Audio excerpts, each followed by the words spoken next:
गरीब पति पत्नी का पनीर का ठेला। वाराणसी की तंग गलियों में एक पुरानी ईंटों की कोठरी में रहते थे श्याम और सुनीता। दोनों की शादी को 2 साल हो चुके थे। श्याम पहले रिक्शा चलाता था, लेकिन एक एक्सीडेंट में पैर में चोट लगने के बाद काम छूट गया। सुनीता घरों में बर्तन मांजती थी, लेकिन कोरोना के बाद वह काम भी कम हो गया था। रोजाना का खर्च चलाना मुश्किल हो गया था। घर में चूल्हा कई बार 3 दिन तक नहीं जलता। एक दिन सुनीता ने पेट पर हाथ रख कर कहा, श्याम, भूख तो अब दोस्त बन गई है, लेकिन तेरी आंखों की मायूसी मुझसे देखी नहीं जाती। श्याम चुप रहा। वह अपनी बीवी की हालत देखकर खुद को कोसता। एक दिन उसने सुनीता से कहा, कुछ करना होगा, अब या तो पेट भरें या जिंदा जलें। सुनीता बोली, श्याम, मुझे खाना बनाना आता है और तुझे बोलना आता है, चलो कोई ठेला लगाते हैं।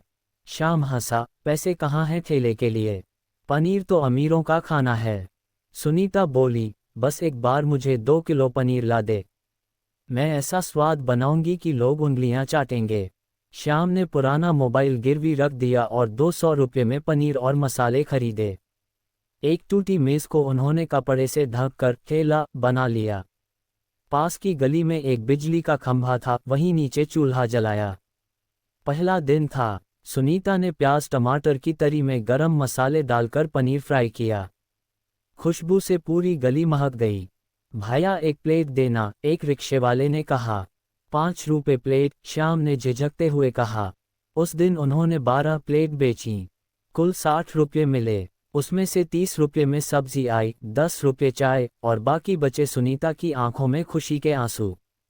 हर दिन वे नया स्वाद बनाते, कभी पनीर चिल्ली, कभी शाही पनीर, कभी मसाला पनीर रोटी के साथ। श्याम ने एक तख्ती बनाई, सुनीता जी का पनीर ठेला, घर जैसा प्यार, गली का स्वाद। देखते ही देखते पास के कॉलेज के बच्चे, रिक्शा वाले, दुकानदार सब उनके ग्राहक बन गए। एक ग्राहक बोला, भाभी, ऐसा पनीर तो होटल में भी नहीं मिलता। श्याम हर प्लेट पर टिश्यू पेपर से एक प्यारा सा दिल बनाता, जिसमें लिखा होता, आपका पेट भरा, हमारा मन भी। धन्यवाद। सुनीता अब भी हर रात चूल्हा बंद करने से पहले एक रोटी रख देती, किस्मत के लिए। एक रात कुछ गुंडे आए। तू बड़ा शेफ बना है, ठेले से होटल बनाएगा। उन्होंने श्याम को मारा, बर्तन फेंक दिए। उन्होंने सुनीता को अपशब्द कहे। श्याम ने पुलिस को बुलाया, लेकिन पुलिस वालों ने उल्टा कहा, इन्हीं गरीबों की वजह से गंदगी होती है। सुनीता ने श्याम को रोते हुए कहा, हमें ठेला नहीं, अब दुकान चाहिए। श्याम बोला, पैसे कहाँ से लाएं? तब एक चमत्कार हुआ। एक दिन एक यूट्यूबर लड़का उनके ठेले पर आया। उसने वीडियो बनाई, श्याम की इज्जत, सुनीता की रेसिपी और गरीबों के लिए उनकी सेवा। वीडियो वायरल हो गया। 5 रुपये में शाही पनीर, बनारस का सबसे इमोशनल ठेला। लोग दूर दूर से आने लगे। किसी ने 5,000 रुपये दिया, किसी ने गैस चूल्हा दान किया, किसी ने कहा, आपका सपना अब हमारा है। श्याम ने किराए पर एक छोटी सी दुकान ली।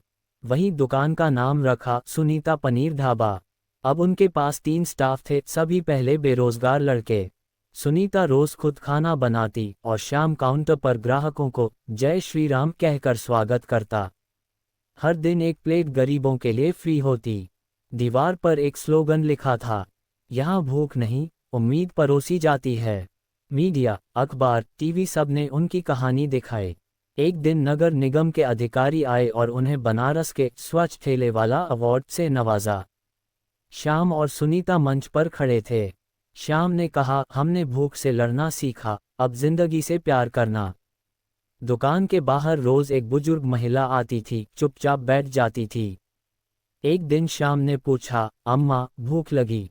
वह बोली, नहीं बेटा, बस तुझे देखकर मेरे बेटे की याद आती है। वो भी ऐसा ही खाना बनाता था, लेकिन अब इस दुनिया में नहीं। श्याम ने सुनीता से कहा, हम अम्मा को अपने साथ ही रखेंगे।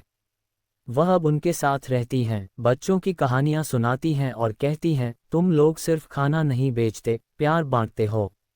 एक दिन श्याम ने सुनीता से कहा, चलो अब दूसरा ठेला किसी और गरीब को देते हैं। उन्होंने एक विधवा महिला को वह पुराना ठेला दे दिया और कहा, अब आप किसी और की भूख मिटाओ।